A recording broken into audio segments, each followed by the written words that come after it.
May kinalaman din po yan. Kaya huwag po tayo magsasalita na mayroong salita ng karangalan. Okay? Sabi po dito, ano po? Getting to know Job's wife. Ito po kasi asawa po nitong si Job, medyo nagreklamo, dumaing. Ganyan din po tayo umisan eh. Bilang tayo mga naglilingkod sa Panginoon, dami rin po natin daing eh. Katulad po tayo nitong asawa po ni Job.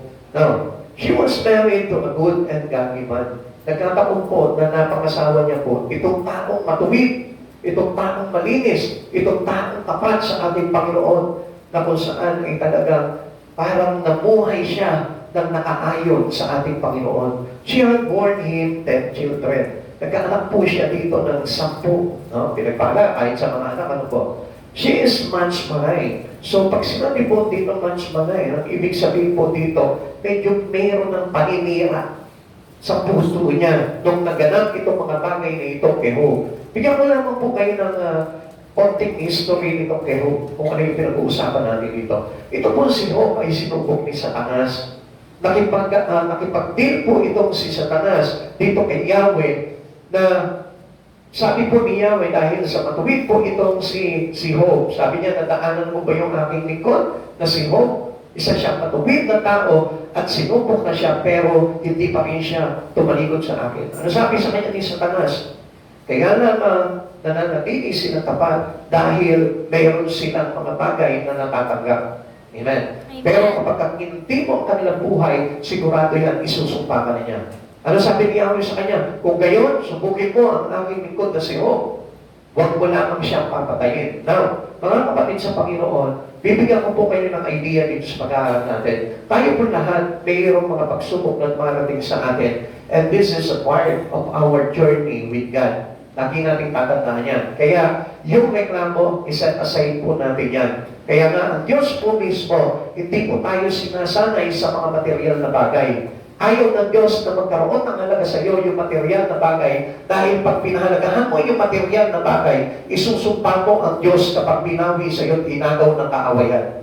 Let's say, mayaman ka, bigla ka nalang pinabagsak at inalaw ng Lord na bumagsak ka dahil ninagaw ni Satan, sinubukan ni Satan doon sa mga kayamanan mo. Ano mangyayari? Magkakaroon ka ng puot sa iyong puso dahil nawala yung mga bagay na pinalaga mo. Kaya ito po yung bagay na kung saan, ito po yung bagay na tinatanggal ng halaga ng Panginoon sa buhay ng tao. Yung iyong salapi, yung iyong mga ari-arian, yung iyong kayamanan sa mundong ito, ay hindi dapat na pahalagahan ng tao sapagkat kapag dumating ang pagsubok sa iyo, maaaring isumpa mo ang Diyos sa buhay mo at yun ang ayaw ng ating Panginoon. Kaya nga ito pong asawa po ni Job na ito, she is much maligned. So sa madaling salita, nagkaroon ng puno-puno ng paninira. Punong-puno na parang mga ayaw niya na parang puliin pa yung Panginoon na ito. Okay, tingnan po natin. Let us not judge her too harshly. Pero, tingnan po muna natin kung bakit nagkaganon po ito, no? She is known for telling Job to curse God and die. Sabi niya po sa kanyang asawa, sabi niya kay Job, bakit hindi mo ba sumpain ang Diyos na yan para mamatay ka na? Ganon siya magsalita. It is the words of a foolish woman. Yun po yung sinasabi ko, foolish talk. Amen? Amen. Yung akala po nila na sa kabila ng mga bagay na naganap sa buhay nila, ay marapat lamang na sumpain na nila ang Diyos sa buhay nila. They are foolish. Amen. Ay yung mga nagsasabi ng tao na bakit ako maglilingkod sa Panginoon, hindi naman totoo yan Diyos. Lalo pa kami naghihirap. Nung kami ay nagpunta at naglingkod sa Panginoon, lalo bumagsak ang aming kabuhayan. You are foolish. Amen. It is a foolish talk to God. Now, what she said was not good. Alam natin na hindi po maganda talaga. Yung sinabi niya ito, curse God and die. Consider her suffering alone with her husband. Unawain po natin siya sa isang banda po dito. Kasi, kung titignan po natin, si Job was a righteous man. He is a godly man. Kaya lang itong asawa niya, hindi po katulad ni Job.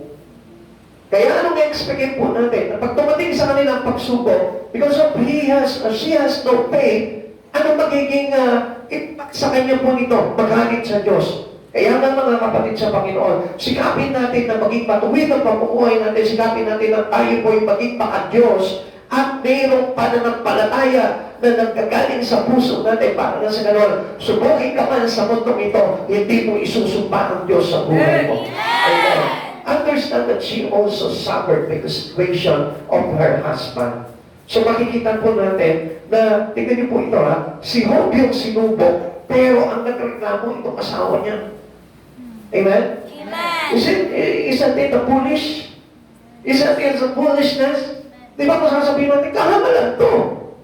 Di ba kung minsan meron po tayong gano'n, kapag halimbawa yung asawa natin, yung misis natin, yung mister natin, wala sa Panginoon, ano sasabihin niya? Tumigil ka na nga sa pagpilingkod mo. Puro na lang gastos niyan sa church na yan. Yeah? It is a foolish talk to God. Amen. Kasi directly we are assaulting God. We curse God. Sa mga ganong pagkakataon, hindi naiiwasan ng mga taong walang pananampalataya ang magbitaw ng kahangalang salita sa ating Panginoon. Amen. Siguro pinabayaan na ako ng Diyos Kaya ako nagkakaganito ngayon kaya ako may karamdaman Kaya halos mabigo ako sa lahat ng mga pangarap ko. Pinabayaan ako ng Diyos Ganun po ang tao.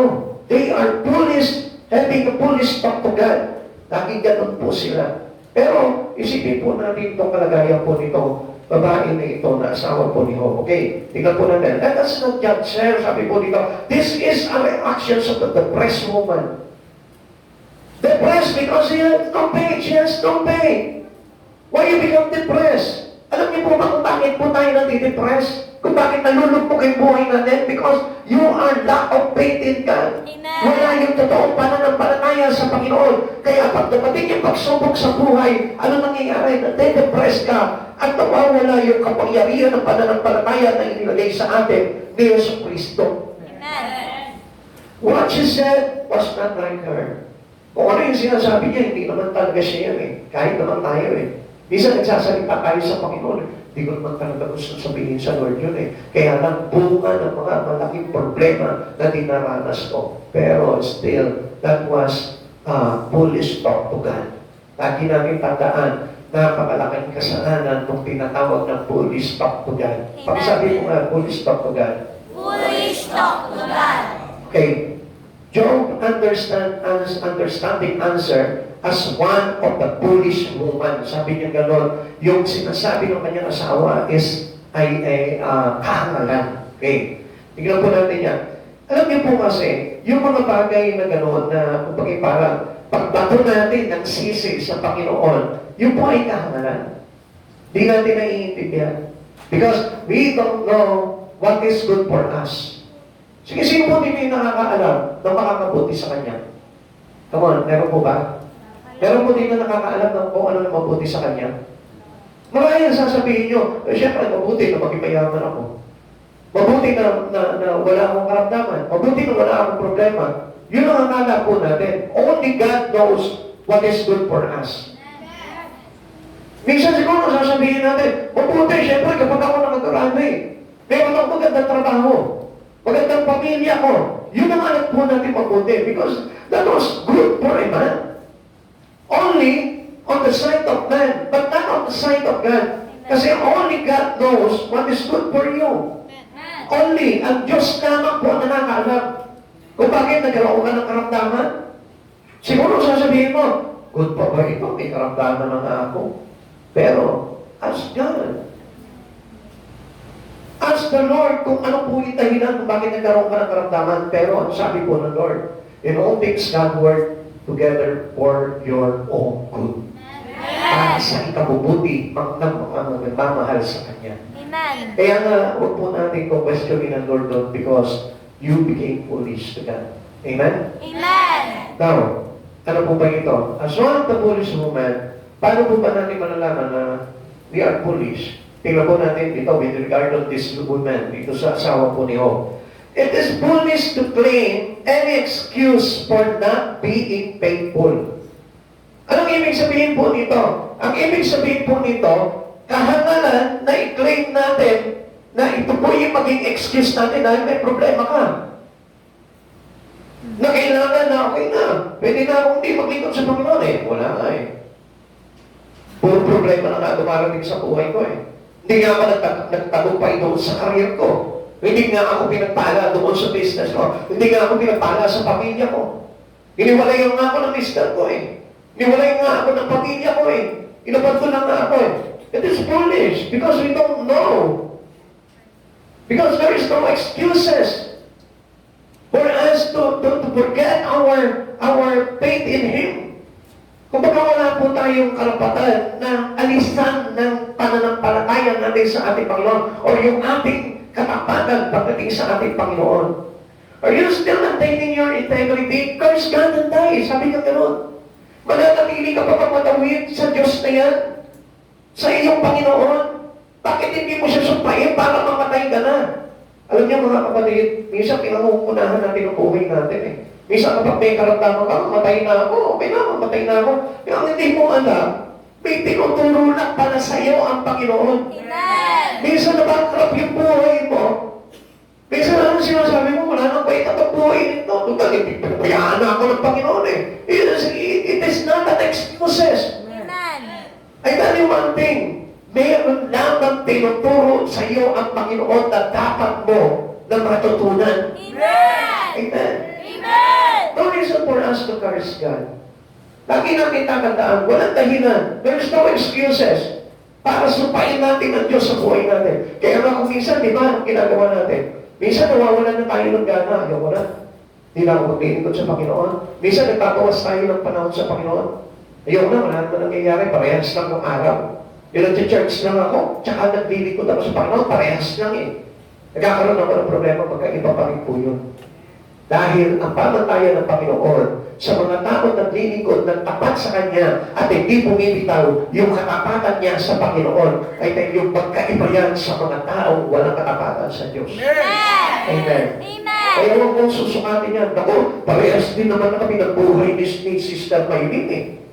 Kahit na masipag siya sa paglilingkod sa Panginoon, ako kahit umaatin lang ako ng gawain, parehas lang naman kami ng buhay. Hindi, magkaiba kayo ng buhay doon. Amen. Sapagkat iba ang buhay ng nananatiling tapat sa Panginoon nang kahit na dumaranas siya ng maraming pagsubok sa buhay at nananatiling pa rin siyang tapat sa kanyang Panginoon. Iba ang buhay nun sapagkat yung buhay nun ay nakalagak sa Panginoon. Amen. At ang buhay ng mga maraming excuses, yung mga nagsasabi na, sumpahin mo na ang Diyos na yan para mamatay ka na. Ayaw mo na. Umabayaw ka na sa paglilingkod na yan. I tell you, iba ang kalagayan ng kanilang kaluluwa sa harapan ng Panginoon. Because there is no reason for us to curse God. Lagi natin tatandaan. John chapter 2 verse 9. Sinabi sa kanya ng asawa niya, mananatili ka ba matuwid? Sumpahin mo na ang Diyos at nang mamatay ka na. Inutusan niya ito si Job. Ito si Job kahit nagkaputok, hindi nagsabi ng pangit sa kanyang Panginoon because he knows God. If you knows God, you can have a fully talk to Him. Amen. Kung kilala mo ang Diyos na ito, wala kang kahit na anumang kaputok na salita na ibabatong pangit sa ating Panginoon. Kahit na pangit ang nangyayari sa buhay mo. Amen. Ang sabi ni Lord, she thought Job had good reason to rebel. Minsan, di ba may ganyan tayo? Ayaw na magbigod sa Panginoon. Ayaw din ang mga big na yan. Okay na yan. Kahit pa paano, nakakapag-church ako. Eh, ganito rin naman nangyari sa akin. Hindi man ako pinagpapala ng Panginoon. I tell you, mayroong magandang nangyayari sa buhay mo kung hindi ka titigil ng iyong pagiging tapat sa Panginoon. Sabi niyo po dito, kala niya, this is the reason to rebel God. Kala niya, may reason na siya, no? His property, children, and wealth were gone. Lahat yun, tinanggal yun. Nagkasakit si Job. Nabakrap yung kanyang mga ari-arian, yung kanyang mga alaga, namatay lahat. Tapos yung kanyang 10 anak, namatay. At yung kanyang kalusugan, siya'y nagkaroon ng maraming sugat mula ulo hanggang katawan. Amen. Pero, isang salita na masama, hindi siya nagtapon kay Yahweh. Kundi yun yung kanyang asawa. Amen. Amen. His health was gone. Kahit na yung kalusugan niya, minsan ito nga po yung nagiging excuses natin. Minsan mga kapatid sa Panginoon, sumakit lang yung ulo mo, ayaw na mag-church. Si Job hindi tumigil. He worship God continually. Amen. Araw-araw nagpupuli siya sa Panginoon kahit may karamdaman siya. Puno-puno ng sugat yung katawan niya, hindi na siya makilala. Dahil pati yung mukha niya talagang puro sugat, pero still, he continues to worship God. Kasi hindi niyo napapansin, masakit lang yung talampakan mo, di ba? Ako yung mga kabutsyong sa paa ko. Di ba? Kung minsan, di ba, sorry po kung may natamaan, ha? Kasi may narinig nga po ako ganyan po dito na excuses We don't have excuses to God. Pagdating po doon sa talagang bagay na kailangan ipakita namin yung katapatan natin sa Panginoon. Naku, Pastor, hindi ko kaya talaga ngayon, hilong-hilo ako. No excuses. Amen. Still show up your faithfulness to God. Because we need to go righteously. Kailangan sikipain tayo. Pakita namin sa Panginoon na mahalaga sa atin yung patuwid na sa harapan ng ating Panginoon. Amen. Lagi namin sinisisi ang Lord pag mayroon po tayo mga problema sa buhay. Ano ba naman yan? Minsan, gabi pa tayo. Ano ba naman yan? Kung kailang Wednesday, tsaka masakit ang balakang ko. E di mag-judge ka. Paano mo wala yun? Amen. Ipainom, kaya ka nagre-reklamo kasi ayaw mo mag-church. Amen? Diba? Ano ba naman yan? Tsaka ba na dapat itong mga gawain kung ito? Ipainom, gusto mo lang talagang gawin yung bagay na yun. Diba? Maraming reason ng tao Pero that was a foolish talking to God. Pag marami tayong excuses, foolish talking to God yun. Ibig sabihin, hal na pagsasalita natin sa Panginoon. It is considered yung sinabi po ng asawa ni Job, curse God for you to die. Di mo ba alam, every excuses, you may die. Every excuses na inilalagay mo sa isipan mo para hindi ka makapagpatuloy sa Panginoon, you may be die. Amen. Maaaring ikapatay mo. Bakit? Mamamatay yung espiritu mo doon. Mamamatay yung relasyon mo sa Panginoon. Mamamatay yung gana mo sa Lord. Mamamatay yung pananampalataya mo. Mamamatay yung mga bagay na appetite mo, yung gana mo pagdating sa Panginoon. Amen. Naiintindihan natin? Amen. Naiintindihan natin? Amen. Diba? Yung nahingihan ka lang ng 50 pesos ng church mo, nawala ka na ng gana Namatay na agad yung pangarap mo sa buhay. Amen? Namatid sa Panginoon, ano yung 50 pesos mo? Kung ang kapalit naman ito, isang kaluluwa na may iligtas natin sa Panginoon, mga kapatid sa Panginoon. Anong halaga no? Walang halaga no? Kahit na 50K ang nilagay mo dyan Hindi yan matutumpasan ng isang kaluluwa. Amen? Because there is joy in heaven kapag tayo nagdiligtas ng kaluluwa. At doon nakikilala yung pangalan mo. Amen? Every time na gumagawa ka sa Panginoon, ang ibig sabihin niyan, it is your repentant spirit to God. Kasi walang tao, walang tao na nag-repent sa Panginoon na hindi gumawa ng magandang bagay para sa Diyos. At yung pinakamagandang bagay na magagawa mo sa Panginoon, yung magligtas ka ng kaluluwa. Amen. Natatandaan niyo ba yung inaawit sa langit? Ha? Ano yung inaawit sa langit? Ha? Ano? Ano yung inaawit sa langit? Kapag nagliligtas tayo ng kaluluwa at nanunubalik sa Panginoon? Pakilakas na, ano yun? O, di mo, brother o, kilala ka na sa langit, no? Di ba? Di ba? O, sako lang natin yun, pero nakita nyo, pag inaawit, nakikilala sa langit. So, sa langit pa kaya hindi makikilala yun? Kasi alam niyo, mga kapatid sa Panginoon, pag tayo gumagawa para magligtas ng kaluluwa, nakikilala tayo sa langit. Kasi yun yung bagay na hindi kayang gawin ni Satanas, magligtas ng kaluluwa. Magpahamak ng kaluluwa. Yan ang kaya-kaya gawin ng Panginoon ng kaaway. Pero yung mga tao na nilingkod sa Panginoon, hindi kailanman yan nagpapahamak ng kaluluwa, kundi nagliligtas siya ng kaluluwa. Amen? Yung proof, he did not serve God for gain. Hindi tayo naglilingkod sa Panginoon para lang magkamal. Amen? Amen.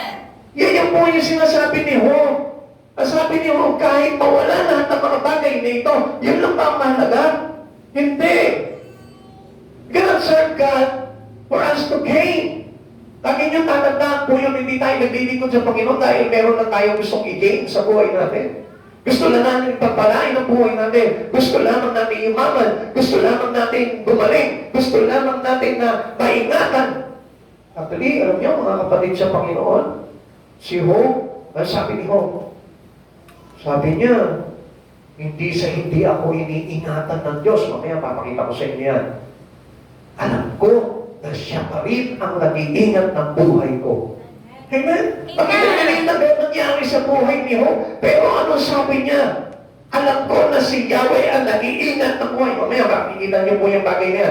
Okay, sabi po ng John chapter 2, verse 10. Ang sagot ni Hope, hindi mo naiintindihan ang inyong sinasabi. Pagpapala lang ba ang tatanggapin mo sa Diyos? Hindi ba natin tatanggapin kung bigyan niya tayo ng pagdurusa sa kabila ng kanyang paghihirap? Hindi nagsalita si Hope, si Job, ng laban sa Diyos. Ganyan po dapat. Amen. Amen? Pag sabi mo nga sa tabi mo, ganyan dapat. Ganyan dapat. Hindi nga nagkaroon naman tayo ng problema. Halimbawa, pinagalitan ka lang ng nanay mo, hindi na ako mag-church. Sinumpaan mo na ang Diyos. Pinagalitan ka lang ng asawa mo, binuhanan ka, hindi na ako mag-church. Sinumpaan mo na ang Diyos noon, kapatid. Amen. Amen. Amen. Amen. Amen. Nagalit ka lang, naiinis ka lang kay pastor, hindi na ako maglilingkod sa Panginoon. Sinumpaan mo na ang Diyos noon. At dapat na maintindihan niyo yun, Paul is talking to God. Amen. Yun ang magiging dahilan para mapahamak ang kaluluwa ng isang tao. Kahit na sabihin mo, nagkaroon ka ng problema sa church mo, still, continue. Continuously. Gawin mo pa rin yung part na kailangan ng Panginoon na makita sa iyo. Dahil only God allowing that situation for you. Nalaw ng Diyos yun. May nakagalit ka dito, inalaw ng Diyos yun. Kaya huwag mo susumpain ng Diyos at huwag ka magkakaroon ng dahilan para bawasan mo yung pagpaparangal mo sa ating Panginoon. Amen. Amen. Amen. Our greater responsibility in view of Christ's suffering. Tingnan po natin ha. Can my sacrifice compare to His? Kung titignan lamang po natin, yung pangyayang sakripisyo, katulad na ba yung sakripisyo ni Jesus? Yung mga bagay na ginawa mo sa Panginoon, katulad na ng sakripisyo ni Jesus, yung pagbibigay natin ng 50 pesos. Katulad na rin po ba yun ng pagpapako ni Jesus? Kapatid, katotohanan lamang po ito sinasabi ko po sa inyo. Minsan, may dadamutan po natin ng Panginoon. Pero ang Diyos ba nagdamot sa iyo? Kailan nagdamot sa iyo ang Panginoon? Ultimo yung sariling buhay niya, ibinigay niya para lamang maligtas ka. Now, sino ngayon ako para sumbatan ng Panginoon? Ano ba naman yung church na yan? Pag magkikita na lang doon, lagi na lang ako nakakaltasan. I tell you, you cannot compare your sacrifice to the suffering of Jesus. Amen. What else? Ano pa yun? Kung titignan natin, papasin nyo, can my persecution compare to His? Yung bang mga panlalait sa iyo ng co-workers mo dito? Yung pangalas mo sa iyo ng mga kasama mo dito sa church na ito? Ay katulad na rin po ba yan ng persecution ni Jesus? Yung patuloya sa iyo ng mga kasama mo dito? Katulad na rin po ba yan ng persecution na ginawa kay Jesus? No much. Amen. Nothing will be compared to Him. Amen. Yung halimbawa inaalipusta ka ng mga kapag-anak mo, iniumisulto ka, na sinasabi na para kang baliw, bakit ka pa naglilingkod dyan? Can that persecution compare to the persecutions of Christ? Come on, tell me. Yung paninikil sa iyong kalooban ng iyong kasama dito can be a persecution like Christ. Kapatid sa Panginoon, hindi matutumbas yun. Kaya, do not make a foolish talking to God. Amen. Isa sinasabi natin, ayoko, naiinis na ako dun eh. Hindi ko na gusto kung ano yung bagay na ginagawa nila sa akin dun eh. Kapatid sa Panginoon, one thing na dapat malaman mo, yung sakripisyo mo ba sa church, yung persecution ba sa iyo ng mga kasama mo o ng mga ibang tao, maitutumbas na ba yan sa suffering na ginawa ni Jesus na ginawa sa Kanya? Hindi po. It cannot. Amen. Kaya nga wala tayong karapatan magreklamo eh. Dahil si Jesus mismo, buhay ang binigay niya. Amen. Yung kanyang pagiging Diyos, ginubad niya. Samantalang tayo ang bilis natin mainis, ang bilis natin sisihin ng Diyos sa buhay natin. Ikalawa, it is foolish to think that God has no further use for us. Huwag mong iisipin. Huwag mong isipin kahangalan na ang Diyos ay hindi ka na pwedeng gamitin pa. Sino dito yung nagsasabi dito na ayoko magpagkamit sa Lord, ayoko. Kapatid sa Panginoon, it is a Buddhist talking to God. Isa sinasabi natin, ba't ako magpapagamit sa Lord? Ba't ako maglilingkod sa Lord? Hindi naman ako tinawag ng Lord. Buddhist talking. Kahangalan yun. Amen. Hindi mo ba alam, it is a privilege. Amen. It is a great privilege to serve God. Amen. Dahil sino ka para paglingkuran ng Diyos na ito? Amen. Paglilingkuran mo, Holy God, Righteous God, sino ka? Kapatid sa Panginoon, ikaw man mismo Pagka may pumapasok na kasambahay sa iyo at hindi mo type ang itsura, hindi mo tatanggapin Amen? Amen. Sino na dito yung tumanggap ng kasambahay? Wala? Ang hihirap nyo. Talaga? Meron? Uy, tignan nyo, may mga mahihirap dito. Ayaw magpakalata ko. Kasi tignan nyo yung mga tumanggap ng mga magdagawa sa kanilang tahanan. O naranasan nyo na yun? Di ba kung minsan pagka may tsura nito, nakakatakot kung mamamatay tao, ayaw. Di ba? Di ba may mga ganun po tayo? Masyado tayong choosy. Di ba? Minsan nga kasi ng mga teacher natin Uy, teacher natin, mga tero, ayaw ko dito, papalipat ito ng section. Di ba? Amen. Totoo hindi? Totoo. Di ba kapag kayo halimbawa yung assistant mo sa church, yung mga lagi kasama yun, sumit-sumit yan Doon na lang ako kay assistant kayo, medyo lang. Kaya namimili tayo. Pero ang Diyos ba? Namili ba ang Diyos? Hindi po. O bakit ka gusto paglikurin ng Panginoon? Sino ba? Who am I? Sino tayo? Para magsabi na, ayoko yung maglingkod sa Lord. It is foolish talking to God. Now, hindi tayo pwede na sabihin natin na curse him and die, and you die. It is the call to end it all. Parang sinasabi, tapusin mo na lahat. Wagin sa Panginoon, kahit ano mangyari, huwag mo tatapusin yung inumpisahan sa ng Diyos. Sapagkat ang Diyos pa rin ang tatapos nun. Sapagkat ang Diyos ang hangganan, ang pasimula at hangganan ng pananampalataya ng tao. What's the use? Kung sa kanima, halimbawa na siya, tapusin mo na yung paglilingkod mo, what's the use? Ano sa iyo? Ano silbi nun sa iyo? Halimbawa, sabihin natin, ayoko na mag-church kasi masyadong ganun doon Ano ba papala mo? Wala na, di ba? Amen. May napatunayan ka na nun? Hindi. Nagkasala ka pa sa Panginoon. Amen. Because this is some or parang a form or a kind of cursing God. Yung ginawa mo ngayon. Bakit? Yung ayawan mo ang Panginoon, you curse God. Amen. And you may die. Amen. Maaaring ikamatay mo yung bagay na yun, okay? Listen, tingnan niyo po yung sinabi ko dito. Napakaganda po nito. Nandiyan pa po kayo? Amen. Tanongin niyo sa katabi mo kung nandiyan pa ba? Nandiyan ka ba? Yan.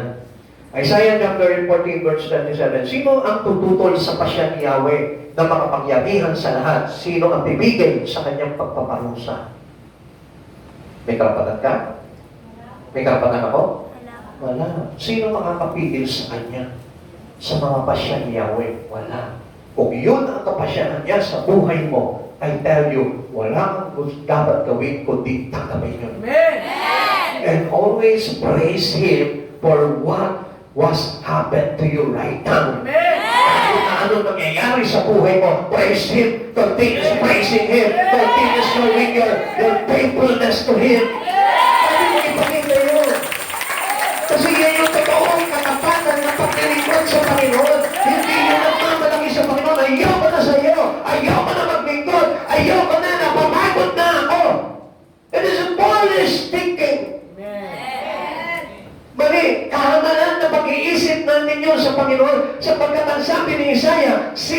patututol sa pasyente Yahweh na makapangyarihan sa lahat. Hindi sinabi po dito na mas makapangyarihan ka pa sa Kanya. No one can overpower God. Amen. Dapat natin maintindihan yun. Kahit na sino sa atin, wala. Amen. Kaya huwag kang tututol. Kung kahit na ano, nararanasan mo, during that moment na naglilingkod ka sa Panginoon, I tell you, pinadaan ka ng Diyos doon sapagkat yun ang kapasyahan ng Diyos sa buhay mo. Amen. The spirit depressions are Satan's tool. Di mo nakikita yun? Kaya nga po tayo nade-depress eh. It is the tools of Satan for us para tayo'y lumaglag. Kaya bakit ka magpapa-despair? Bakit ka magpapa-depress? Bakit mo inulog mo kayo sarili mo? Hindi mo ba alam na kapag nalulog mo ka, every time na dumaraan ka sa pagsubok, tuwan-tuwan ng Diablo. Natutuwa si Satan kapag ikaw ay napapagabag, napabalisa, nalulog mo, every time na dumaraan ka sa pagsubok, sapagkat nagawa ni Satan ang gusto niyang gawin sa iyo at hindi yung pasya ni Yahweh ang nangyayari sa buhay mo. No? Intindihin niyo mabuti po ito. Kaya pala merong despair and depression sa buhay ng tao because that was a person allowed the spirit of Satan to come in him. Parang inaanyayahan mo. Pag naglulungkot pala ang isang tao, pag naglulungkot pala ang isang Kristiyano, inaalaw niya si Satan na pumasok sa kanyang buhay. Amen. It is the tools of Satan. Amen. Hindi ko naman gusto na ma-depress ako eh. Gusto mo yun. Cannot be despaired if you continually praise Jesus in your life. Amen. Tandaan nyo, hindi malulugpong ang tao kung patuloy siyang nagpupuri, naglilingkod, nagpaparangalan, umaawit sa ating Panginoon. Amen. Amen. Amen. Ang sabi niya po dito, one tool of Satan that we have completely overlooked. Yan po yung bagay na hindi natin nakikita eh. Yan yung bagay na parang nakakaligtaan ng paningin natin eh. Na yung depression mo, yung problema mo, yan yung isang sandata ni Satan, isang gamit na magagamit niya sa iyo para ipagsama mo yung buhay paglilingkod sa Panginoon. Kaya mo ka titigil. Amen. Kaya nga, ang tao, alam nyo, kapag nagbabawas tayo sa Panginoon, ang ibig sabihin nun, Satan, defeat you. Di ba kung minsan, inisip, di ako talunan, di ako talunan. Di, talunan ka. Pag umagayaw ka sa mga bagay sa Panginoon, talunan ka nun. Amen. Kailangan nakikita ng kaaway na nag-grow ka dahil yung pasya ni Yahweh na gusto niyang ipangyari sa buhay mo, nagaganap, nangyayari. Amen. Ngayon, kung inaapoy mo yung pasya ni Yahweh na maganap sa buhay mo, you're defeated. Amen. Gusto ng Diyos na maglingkod ka, allow it. Kasi yun yung kapasyahan ni Yahweh. Ngayon, if you won't allow it to happen into you, ang ibig sabihin nun, defeated ka ni Satan. Napigilan ka eh. Kaya nakita niyo po yan? Naintindihan niyo ba? Amen. Bakit ako magpapapigil? Sino may ayaw na maglingkod ako sa Panginoon? Sino ba ayaw doon?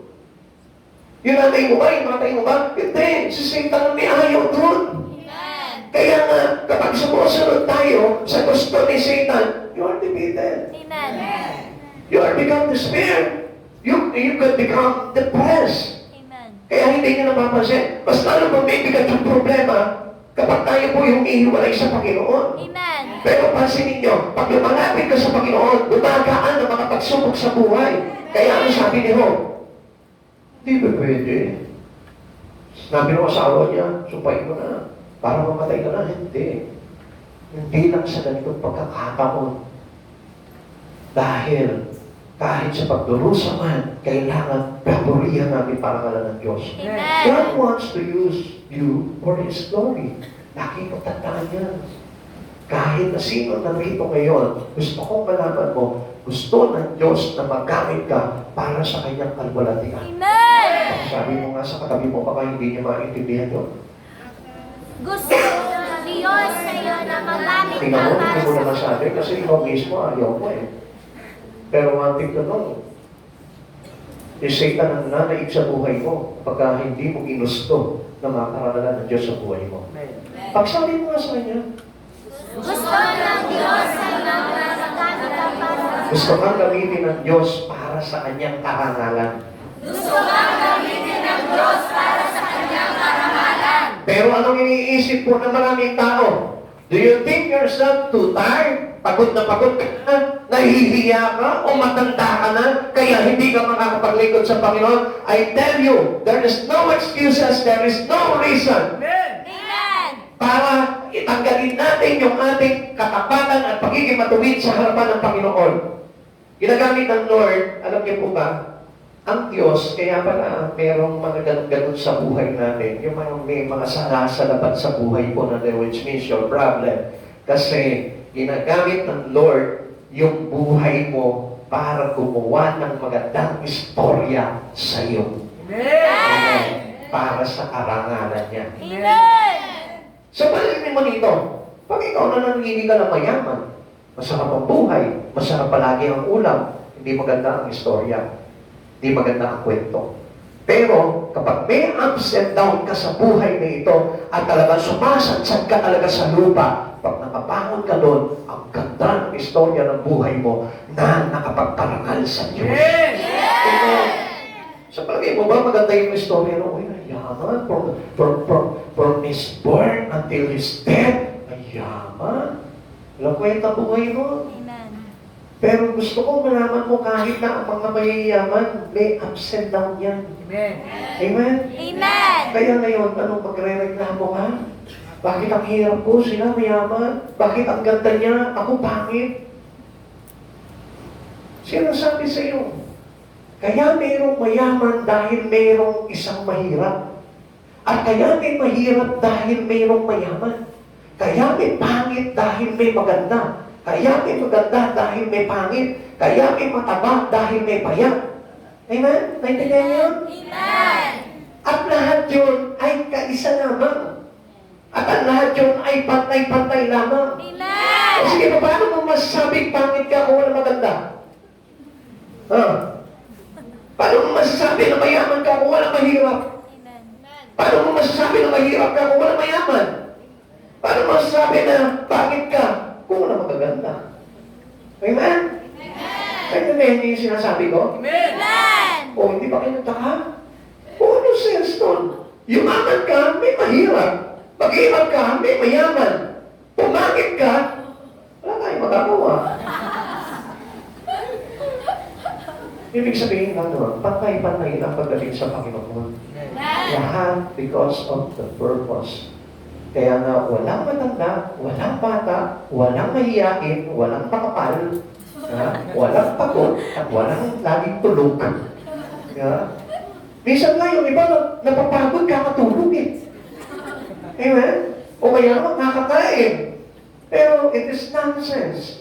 Tandaan natin, kaya nga, we must use our life to glorify God. Dahil matandaan niya.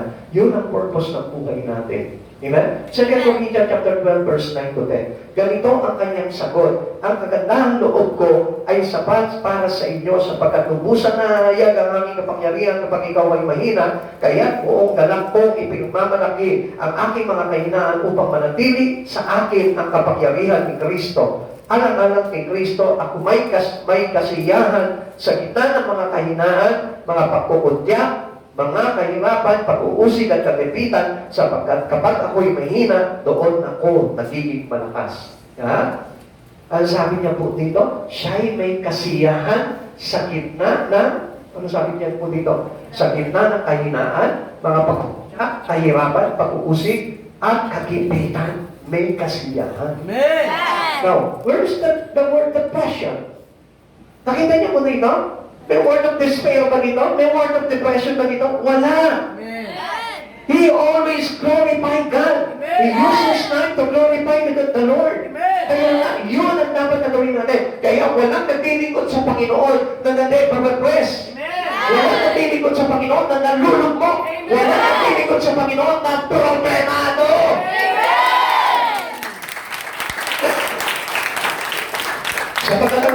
Lord, sapagkat kapag ako ay mahina, doon ako nagiging malakas. Amen. Eh, nangihina ka na, lalo mo pinahihina yung sarili mo. Dinalayo mo sa Panginoon. Paano hindi ka maghihina? Pag nangihina ka, lapit sa Lord. Pag may sakit ka, lapit sa Lord para gumaling. Pag wala kang pera, lapit ka sa Lord para magkapera ka. Amen. Eh, ang hihina niyo eh. Kaya, sabi mo sa katabi mo, do not be weak. Ha? Lagi niyo tandaan po yun. Hindi yung lagi dahil na tayo masakit ang katawan ko. Hindi ako makakapag-judge na naman ngayon. No, may problema sa pamilya ko. Hindi ako makakapag-judge na naman ngayon. Lagi mo na lang kinag-curse ang Lord. Ibig ba sabihin mo lang magagawa sa buhay mo ang Diyos na ito? You curse God. Amen? Pag sinasabi mo, walang magagawa ang Diyos para gumaling ka, walang magagawa ang Diyos para magkapera ka, walang magagawa ang Diyos para ibsan yung mga pagsubok mo sa buhay. So, hindi mo naman sinasabi yun eh. Pero ginagawa mo. Hindi mo nga sinasabi, pero ginagawa mo. Pero, bakit? Ganito kasi yan. Every time na nilalayo mo yung buhay mo sa Panginoon, every time na meron kang karamdaman, kawalan, problema, pagsubok, ang ibig sabihin niyan, yung curse ka. Sinasabi mo na wala magagawa ang Diyos na ito sa buhay mo. Sabi ni Pablo, sapagkat kapag ako ay mahina, doon ako nagiging malakas. Bakit? Because He gave His life to Christ Jesus. Yeah. Ano po ang ginagawa? Bakit ganun po yan? God used suffering Job as an example of patience. Para ikaw mismo magkaroon ka ng pagtitimpi sa sarili mo. Amen? Hindi yung lagi na lang parang pikot ka palagi sa buhay eh. Nawalan ka na ng pera, napikot ka na sa Diyos. Yeah. Amen? Parang hindi na kaya. Kaya ba ba? Kaya yan. Faith still challenges suffering people. Oh, di ba? Dapat mag-challenge po tayo dito. If you are suffered right now, if you experiences suffering, dapat ma-challenge ka kay Hope. Bakit? Huwag mo sasabihin, hindi ka si Hope. Yes, for sure, hindi kayo si Job. Bakit? Kasi hindi mo kayang gawin yung bagay na yun. Ganun ba yun? Wrong! You and Hope are the same.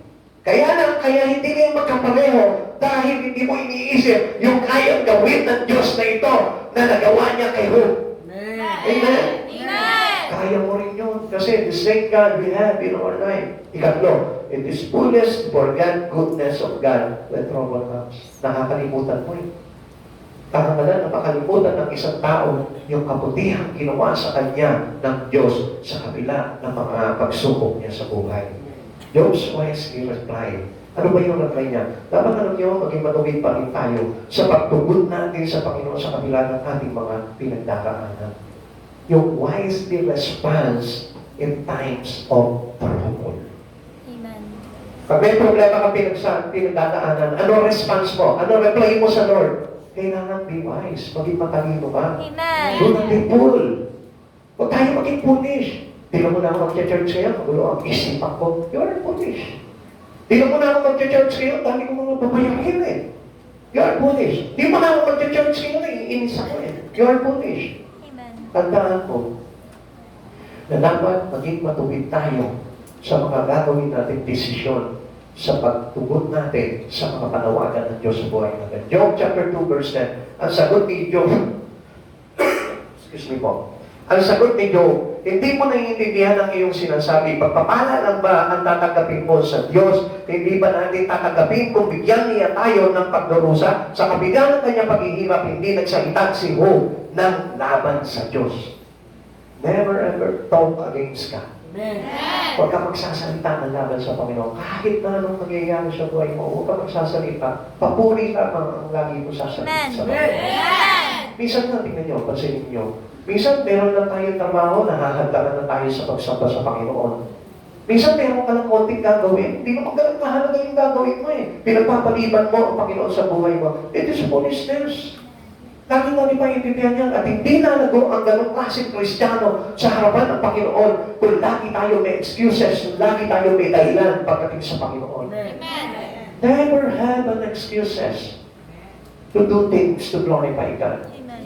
Ano sabi po dito? No passing pain can compare to His goodness. Tandaan mo yan. Yung nararanasan mong hirap ngayon, yung nararanasan mong kabiguan ngayon, yung nararanasan mong sakit, kabigdaran mo sa kalooban mo, hindi yan maitutupad sa kabutihang ginawa ni Jesus sa buhay mo. Excuse me. Kaya lagi po natin tatandaan po yan. Kaya sino tayo? Para pahindihan natin palagi ang Panginoon. Papurihan mo siya sa gitna ng iyong mga pagdurusa. Parangalan mo siya sa kabila ng mga problema. Kahit na sa gitna ng bagyo, lagi ka magpuri at sumamba sa Panginoon. How good He has been to us. Gaano ba kabuti ang Panginoon na ito? His love providing salvation. Yung kanyang pag-ibig nag-produce ng kaligtasan. How about you? You have the love like Jesus. Tanungin mo nga yung katabi mo, meron ka bang pag-ibig na katulad ng kay Jesus? Meron ka bang pag-ibig na katulad kay Jesus? Dapat mag-produce yan ng kaligtasan. Kung meron ka katulad ng pag-ibig ng kay Jesus, dapat nag-produce ka ng kaligtasan sa kapwa, sa mga tao. His daily provisions and protection, may tutumbas mo kaya? Masasabi mo ba na hindi mabuti ang Panginoon? Yung ingatan ka, yung pamilya mo, na kahit sabihin mo, yung wala sa Panginoon, hindi naglilingkod sa Panginoon, pero iniingatan, ginagabayan, pinagpapala ng Diyos. Hindi ba tira ng Diyos yun? Kasi nakikita ko ba natin yun? Ganong araw, tayo din ganon. Wala tayo sa Panginoon. Ini-stop natin ang Diyos. Pero iniingatan ka ng Diyos, hindi ka pinahamak ng Diyos, hindi ka pinabayaan na ang buhay mo ay masanda sa kapahamakan. Amen. This is the goodness of God. Na kahit na sometimes we rebel to God, we are opposing God in our life, pero still, His protections covering your life. Galingan ng Diyos, ano?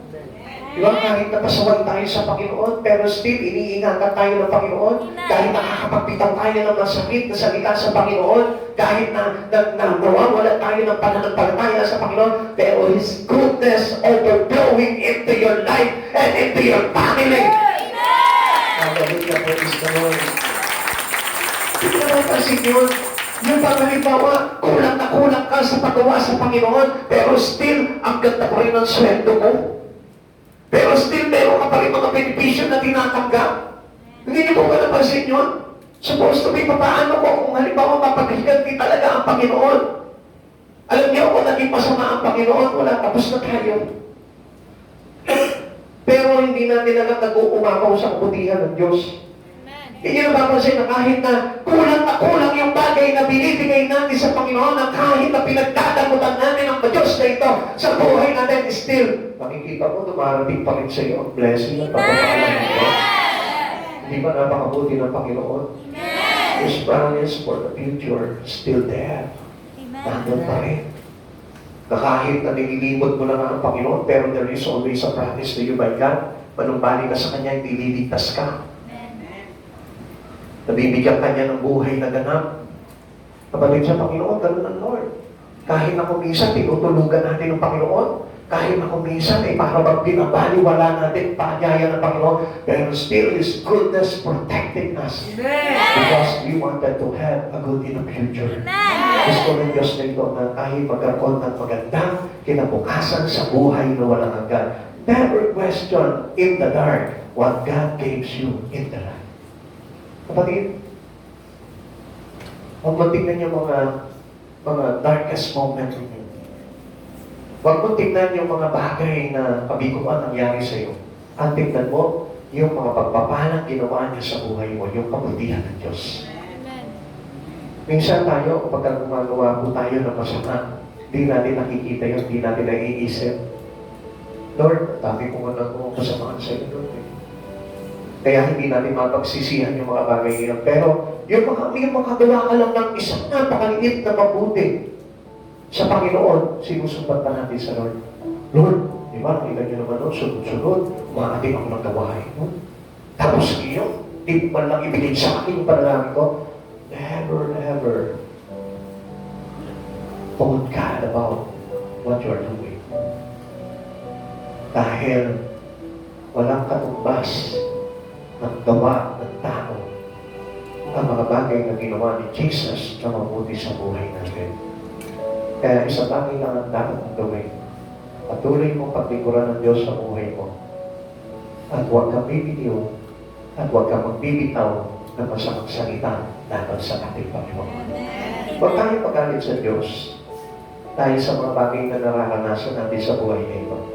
Tingnan natin yung mga magagandang bagay na ginawa niya sa atin na patuloy na nag-uumapaw until now. Even though you are in the midst of your trouble, in the midst of your problem, in the midst of your chaotic moment in life, tingnan mo pa rin yung buti ng Diyos. Di ba minsan, maangal tayo, ang buhay ko, lagi na lang walang pera. Pero, ang gaan pa rin ang pag-inga mo. Nakakakain ka pa rin. Kaya naman, tinitignan natin yung pangit eh. Pero hindi na natin makita yung liwanag ng kabutihan at kagandahan ng kalooban ng Diyos na ibigay niya sila. Kaya nga, sino tayo para pagkalitan ng Panginoon? I am no one. Ako'y isa. Wala lamang. Na walang may dadahilan para hindi paglingkuran ng Panginoon. The devil tempt with bullish question. He will try to drive us to bullish conclusion para makaisip tayo sa batang huli ng mga bagay na pangit na ikalalayo natin sa ating Panginoon. Never ever think of the things that is what happens to your life. Always think na napakabuti ng Diyos sa buhay natin. Sa kabila ng mga trials, mga paghihirap, mga nararanasan natin, lagi mong isipin, ang Diyos inaalalayan palagi ako. He will urge us to bullish action.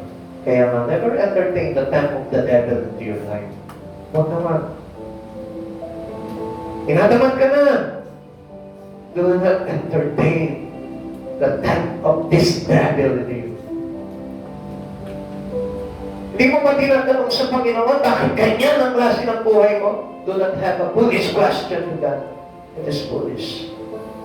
Tandaan mo, ang Diyos ang nakakaalam ng mga bagay na makabubuti sa atin para ihanda niya tayo sa isang buhay na ganap doon sa kanyang kaharian. Remember who are you? Lagi mong alalahanin, ikaw kung sino ka sa harapan ng Panginoon. Sino ba ako? Ano ba may pagmamalaki ko sa Panginoon? Kahit na napastanganin ako ng maraming tao sino ba ako? I deserve that. But my God doesn't deserve it. Sa akin na lang iba to. Kung ano yung mga lipusta ng tao, parang ganun yung sinasabi mo. Lipustahin ako. Pagwikahan ako ng masama. Pero huwag kang aking Diyos. Sapagkat he didn't deserve a foolish talking to Him. Kaya nga mga kapatid sa Panginoon, kaya nga tayo pinanganak, kaya nga tayo nilikha for us to worship God and not to talk to Him foolishness. Naintindihan mo natin? Amen! Dalangin ko po sa Panginoon na tularan po natin ang Panginoon na ito. Remember who you are. Sabi po ni Job, he had a living Redeemer. Meron pa rin siyang tagapagligtas. Amen. Ito yung sinasabi ko sa inyo. Sa kabila ng mga bagay na yun na nangyari sa kanya sunod-sunod, nasumpa ng buhay sa mundong ito, still, ilalay pa rin niya ang Diyos na tumutubos na lahat ng bagay. Listen, ito yung dapat na ilagay natin sa puso natin. Job chapter 90 verse 25. Ngunit alam kong di natutulog ang aking nagpagligtas na magtatanggol sa akin pagdating ng wakas. Kapatid, whatever happens to you, huwag kang bibitaw sa Diyos. Sapagkat lagi mo tatandaan, ang Diyos na ito ang magliligtas sa iyo sa pagdating ng wakas ng buhay. Huwag mong bibitawan ng Diyos dahil walang magtatanggol sa iyo, walang magliligtas sa iyo, walang magbibigay sa iyo ng magandang bagay pagdating ng araw sa kahuli-hulihan kung itatakwil mo ang Diyos sa buhay mo. manatili tayo sa Panginoon at yung katapatan natin lagi sa Kanya. He knew that the future was bright in spite of this suffering. Kahit ano yung mga bagay na nangyayari sa'yo, lagi mong isipin, there is a brighter future someday. Amen. Because you stay with God. Because you keep your life in Him. Because you keep living righteously. Nananatili kang tapat sa Panginoon, nananatili kang matuwid, nananatili ka na nagsasakripisyo for the glory of God. Gumagawa ka para sa karangalan ng Panginoon. Always expect that you have a brighter future in Him someday, in His kingdom. We can rest our future in the wounded hands of Christ Jesus. Kaya pala butas yung kamay ni Jesus. Para lang sa ganun, inutas niya na yung kanyang kamay sa pamamagitan ng pagpapako sa krus para masabi niya sa iyo na kailanman hindi siya pumitaw sa iyo para mahulog ka. Kahit na nandun lahat ng pain sa kanyang palad, nandun lahat ng sakit na nararanasan mo sa oras na ito, hindi ka bibitawan ng Panginoon. Nakita niyo yung wounded hands of Jesus. Supposed to be hindi na makakagrip yun eh. Supposed to be hindi ka niya manahahawakan, pero still, He hold you in His hand. Kinapitan pa rin niya, hinawakan ka pa rin niya para hindi ka masaktan, para hindi ka mawala, para hindi ka mahulog, sapagkat ang Diyos na ito ay laging tapat at handa siya na bigyan ka ng liwanag sa iyong kinabukasan. Mga kapatid sa Panginoon, tayo ay magsitayo sa Panginoon. Always remember the goodness of God and never curse God. And you keep alive in Him, worshiping Him, praise Him, and give honor to our great God. Hallelujah, glory to Jesus. Sa buhay ko, walang buhay. Glory to Christ Jesus. Parangalan natin ang Panginoon sa buhay natin. Huwag mo susundan ng Panginoon sapagkat ang Diyos na ito nakakaalam na para sa ikabubuti ng tao. Ano ba yung mga nararanasan mo ngayon? Huwag mo ginawag ng Diyos sa buhay mo sapagkat siya yung nakakaalam at nakakabatid para sa ikabubuhay na bigabing ginawa mo pagdating ng araw. Hallelujah, glory to Jesus.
Minsan masyado na tayo madamot sa Panginoon.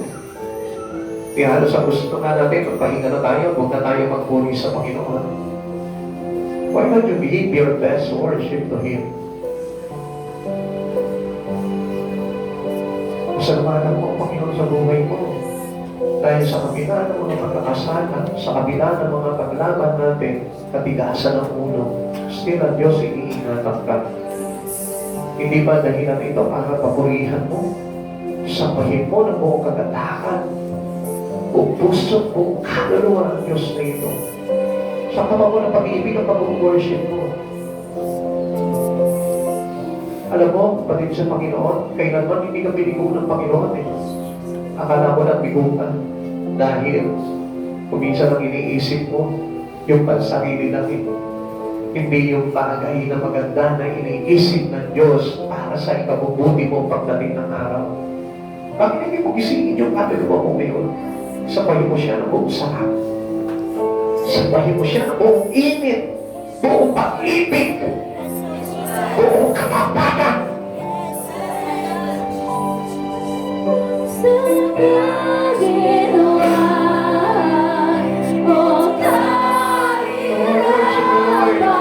Pinapapasalamat sa Panginoon. Sabahin mo siya ng buong ganang, buong sarap, buong init.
Pasalamatan mo ang Diyos sa buhay ko ngayon.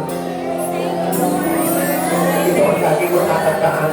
Ang Diyos hindi kanya pinababayaan. Hindi kanya pagkukulangin. Kahit nakikita mo lang yung material na bagay na nawawala sa'yo. Pero wala talaga sa Panginoon yung bagay niya. Ang mahalaga sa'yo, yung kaluluwa mo ay laging nasa Panginoon ng Diyos.